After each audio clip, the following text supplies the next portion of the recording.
Bakit, mahal? Naisip mo din ba yung hirap na nararanasan ko? Ni minsan, tinanong mo ba kung okay lang ako? Nung huminto ka sa pag-aaral, alam mo bang sobrang na-disappoint ako sa'yo? Kasi sabi mo, sabay tayo makakapagtapos. Alam mo, yung pagmamahal mo hindi sapat. And to be honest, hindi ko na rin maramdaman kung may future ba talaga ako sa'yo. Hindi mo akong naiintindihan. Naiintindihan kita. Wala kang ibang ginawa ko nang hintayin ako. Tapos hihingi ng atensyon. Alam mo namang... May cancer ako.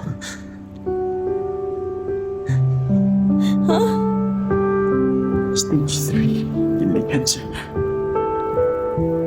Ako sinabi sa'yo kasi ayokong mag-alala ka. Masira yung pangarap mo.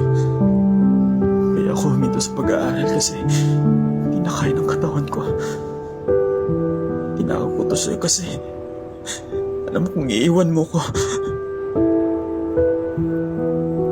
Alam kong mas pipili mo yung pangarap mo. Tapos pupunta ka ng Canada para doon ka magtrabaho bilang nurse.